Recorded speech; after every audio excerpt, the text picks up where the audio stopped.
वैष्णवी हगवणे आत्महत्या प्रकरणातील आरोपींना कोर्टानं पुन्हा पोलीस कोठडी सुनावली. कोर्टातील सुनावणीनंतर हगवणेंच्या वकिलांनी प्रसारमाध्यमांसोबत बोलताना वैष्णवीच्या चारित्र्यावरच संशय व्यक्त केला.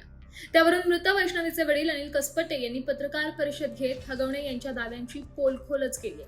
आत्महत्येपूर्वी वैष्णवीला 5 ते 6 दिवस मारहाण करण्यात आली होती, असा गंभीर आरोप त्यांनी केलाय. आपल्या माहितीने रिपोर्टच आहेत तसे रिपोर्ट 5-6 दिवस तिला मारहाण करण्यात ज्यावेळेला आली. एकदा आली होती 10 तारखेला त्यावेळेला ती तशी आईपाशी बोललेली आहे की मला मारहाण होतीये, मला छळ होतोय. हगवणे कुटुंबियांमुळे माझ्या मुलीचं लग्न 2 वेळा तुटलं, त्यामुळे नाईलाजाने मला मुलीचं लग्न करावं लागलं. दुसरीकडे हगवणेच्या वकिलांनी वैष्णवीच्या चारित्र्यावरच बोट ठेवलंय. वैष्णवी मोबाईलवर कोणाशी तरी चॅटिंग करत होती. ही चॅटिंग आम्हाला सापडली होती, त्यावरून तिचा मोबाईल तिच्या घरच्यांनी काढून घेतला होता, असा हा आरोप आहे. यावर बोलताना कसपटेंनी वकिलांना सुनावलंय. त्यांचा असा आरोप आहे की माझ्या मुलीचा मोबाईल मी काढून घेतो. जर मला मोबाईल काढून घ्यायचा असला, माझ्या मुलीला तर मी मोबाईल ऑलरेडी दिलेलाच आहे, पण माझ्या त्या आरोपीला सुद्धा मी मोबाईल 1.5 लाख रुपये 1,52,000चा मोबाईल तुम्ही आता 2-3 महिन्यापूर्वी घेऊन दिलेला आहे. त्यांच्या मागणीनुसार मी मोबाईल दिला आहे.